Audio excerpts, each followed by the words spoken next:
Good afternoon, and we have with us a political heavyweight from Maharashtra, minister in the Maharashtra government, and a firebrand leader, Mr. Jitendra Avhad. Avhad ji, namaskar from Gobantak TV. Namaskar, namaskar. You have been in Goa for last so many years. NCP has been there. Why it has not grown organically as it grew in Maharashtra? Well, there are certain limitations, and we are trying our level best to go into the wards, blocks, and we will be trying hard. You have been also getting a lot of feedback, as they say, from new leadership.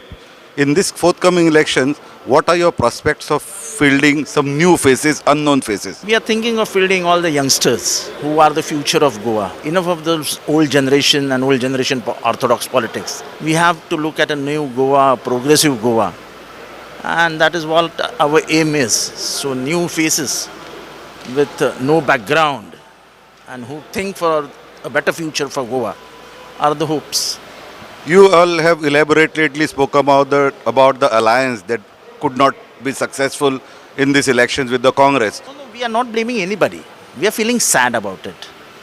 That we three, under the leadership of Mr. Sharad Pawar ji, he gelled it so well that BJP, though in numbers was more than us, are today out of power. See, our national aim should be that we should keep BJP out of power. For that, if I have to go 2 steps behind, we are ready to go. It should have happened in Goa also. The same combination of Shiv Sena, NCP and Congress would have worked well. We were expecting, but that did not happen. But don't you think now you are late for the party? Well, till the time of the nomination and submission of AB form, nothing is late. Do you feel any of the disgruntled elements who would not get ticket either from BJP or from Congress would come to you and you would welcome them? See, basically, we are not waiting for them or we are not sitting for them, let them come and we greet them. No, that is not the case with us. But if at all somebody comes, will you welcome them? If at all, see, election is on elective merit. If somebody with a good elective merit comes to us, we will be happy. So, but the last time it was so unfortunate that your only candidate who had electoral merit, who had winnability criterion, went to the other party. Now it is said that he won more because of his individual charisma than the party. This time, do you have such leaders?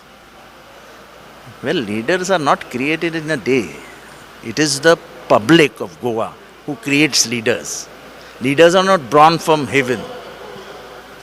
So days change in few hours. Dynamics of politics change in seconds.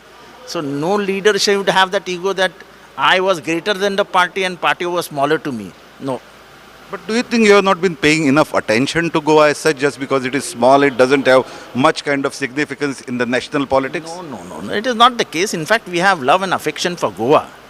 Because 49% of the Goa once voted and wished to join Maharashtra. So Maharashtrians have an emotional and sentimental relation with Goa. But today if you speak about that kind of thing, it might go against you.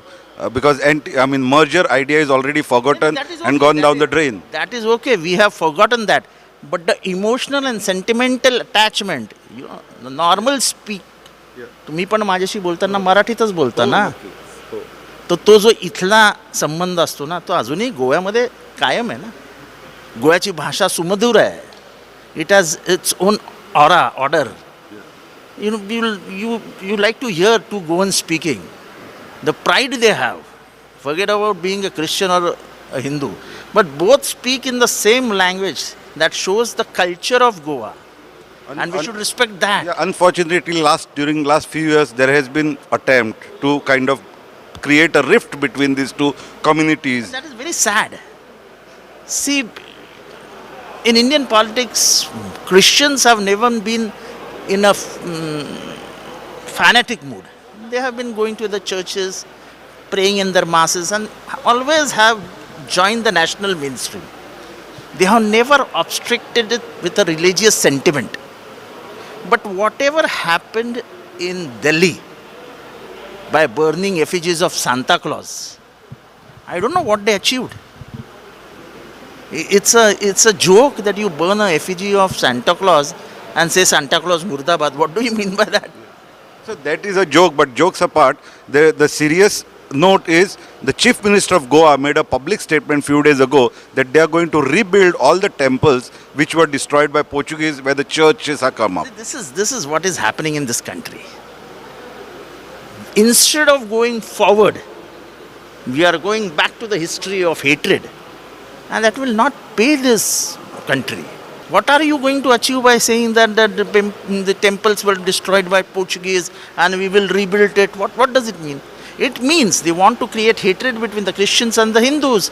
Christians and the Hindus, I will tell you a story, that when the plebiscite happened, the leader of the then party, Goan party, it was I think Ducruz, No, this is Jack Sequeira. Jack Sequeira and Dhananand Bandodkar used to have drinks in the evening after campaigning against each other. That is what Goan culture is, being together. This being together can't be messed out. You But can't somehow- separate them. Somehow, last couple of decades, that thing, the rift, as I was talking to you about, if that culture is being hampered. That is sad. Goa has its own lovely culture which everybody enjoys. Why has Goa become a point of attraction for every tourist? What's so great about it? In all-inclusive culture. That all-inclusive culture has made Goa a national tourist center. And with this, you are hampering it. Well, Goa's main revenue is what? Tourism at the moment. Yeah.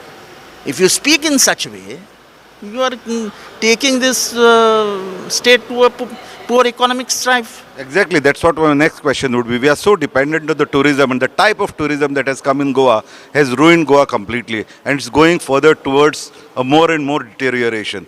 Do you have any specific plans to regulate and control this menace? I don't think that tourism has destroyed Goa. I am against it. In fact, the revenue, the number of hotels, we don't have that number of 5 stars in Mumbai that are in Goa. So Goa have flourished. Yes, there have been some mistakes throughout that should be curbed. But that doesn't mean that tourism has been a mess. No. I'm not talking about, throwing the baby with the bathwater. But what I'm talking about the regulation in this industry, because it is going on at such a unregulated spate. It is not unregulated. Some illegal activities have been going on, and that should be curbed. And we are openly talking about it. Drugs.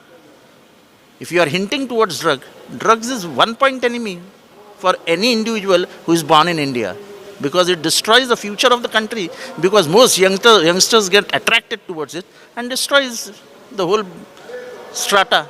So what is your blueprint for Goa? Progressive Goa. Progressive Goa. Goa has to be progressive in mind. That has what has been the culture of Goa, and we would like to defend the culture of Goa. That's nice. Thank you so much. And we come to an halt on this note. Mr. Awad said he wants progressive Goa of his dreams, and he wants to preserve this uniqueness of Goa. Don't go anywhere. Keep watching Gomantak TV. हांवें आयकलां की Gomantak publications as